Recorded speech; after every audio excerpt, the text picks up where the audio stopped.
ایران میں جاری مظاہروں میں شدت آتی جا رہی ہے۔ انسانی حقوق کی تنظیموں کا دعویٰ ہے کہ 50 مظاہرین اور 14 سیکیورٹی اہلکار اب تک مارے جا چکے ہیں، جبکہ 2000 سے زائد افراد کی گرفتاری کی بھی اطلاعات آ رہی ہیں۔ یہ بھی بتایا جا رہا ہے کہ 2 دن سے ایران میں تقریباً مکمل طور پر انٹرنیٹ بندش کی وجہ سے معلومات تک رسائی اور تصدیق کرنا انتہائی مشکل ہو گیا ہے۔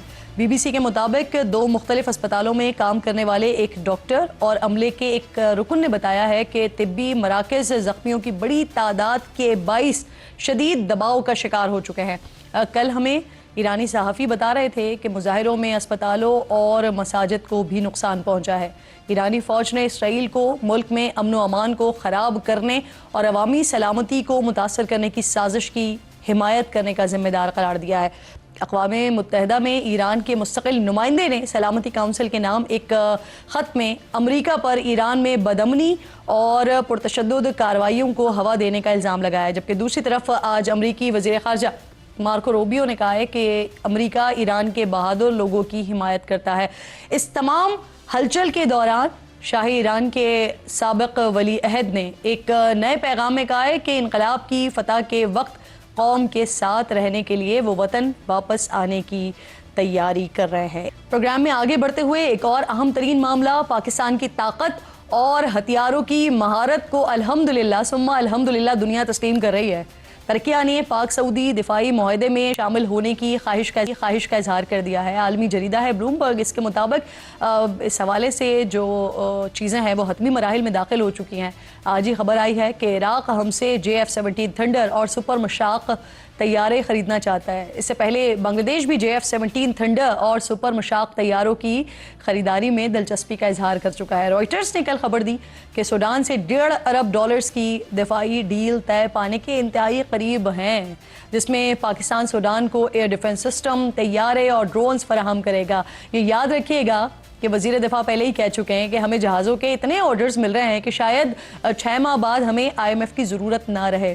اسی ساری صورتحال پر بات کرنے کے لیے پروگرام میں میرے انتہائی معزز مہمان ہیں ریٹائرڈ خالد چشتی صاحب جوائن کر رہے ہیں۔ بہت شکر گزار ہوں آپ کے وقت کی۔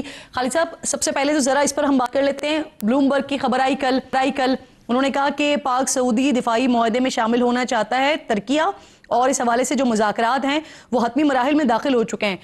خالد صاحب، یہ کتنی بڑی کامیابی ہے پاکستان کے لیے؟ کیونکہ جب سے پاکستان آزاد ہوا ہے ہم یہ سنتے آ رہے ہیں کہ ایک وقت آئے گا کہ جب پاکستان دنیا کو لیڈ کر رہا ہوگا، اور آج ایسا لگ رہا ہے کہ ہم سٹیپ بائی سٹیپ اس طرف بڑھ رہے ہیں۔ خالد صاحب،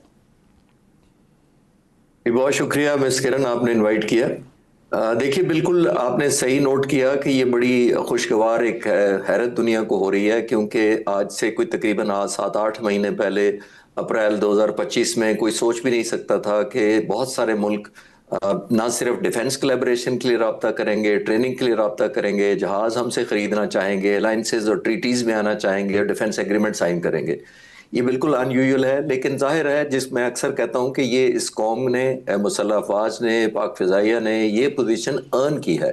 یہ ایسے ہی آپ کو ریلیونٹ نہیں کوئی کر دیتا، یا دنیا آپ کو ویلیو نہیں کرنا شروع کر دیتی۔ جب ایک جنگ آپ جیتے ہیں الحمدللہ، تو وکٹری اپنے ساتھ ایک ویلیو لے کر آتی ہے۔ جب ویلیو لے کر آتی ہے تو آپ ظاہر ہے ایک وقت آپ کی ہو جاتی ہے، یا آپ کی ورتھ ہوتی ہے۔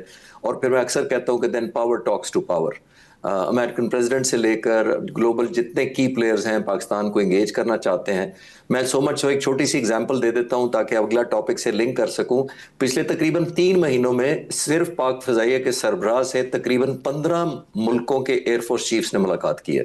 اور دیکھیے، یہ ان یوزول اینڈ انپریزیڈنٹڈ ہے، کیونکہ آبویسلی ہم جس طرح ریلیونٹ ہوئے ہیں، دنیا ہم سے نہ صرف کلیبریٹ کرنا چاہتی ہے، سیکھنا چاہتی ہے، ٹریننگ دلوانا چاہتی ہے۔ تو یہ ایک خطے کے لیے ایک بہت بڑا سٹیبلائزنگ فیکٹر ہوگا، کیونکہ نہ ترکیے کا کوئی اوفینسو ڈیزائن ہے، نہ سعودیہ کے، نہ پاکستان کے۔ یہ کلیبریٹو الائنس ہونا چاہیے جو ایک خطے میں ایک چیک اینڈ بیلنس رکھے گا ان پاورز پر، جیسے ہندوستان نے اوفینس لانچ کیا تھا مئی کے مہینے میں، ان کے لیے ایک ڈیٹرنسی ہوگا۔ سر، جو آپ کلیبریشن کی بات کر رہے تھے خالد صاحب، اسی پر ہی آ جاتے ہیں سر۔ ابتدائی جو باتیں سامنے آ رہی ہیں اس کے مطابق ایک ملک پر حملہ سب پر حملہ تصور کیا جائے گا، یعنی کہ جو نیٹو کا آرٹیکل ہے 5 اس سے مماثلت رکھتا ہوا یہ نقطہ ہوگا۔ تو کیا اس کو نیٹو تس کا ہم اسلامی اتحاد کہہ سکتے ہیں؟ اگر ترکیہ بھی آ جاتا ہے تو پھر مزید کون کون سے ممالک ہیں جو ہم دیکھیں گے کہ وہ بھی شامل ہو رہے ہوں گے پھر گاہے بگاہے اس میں؟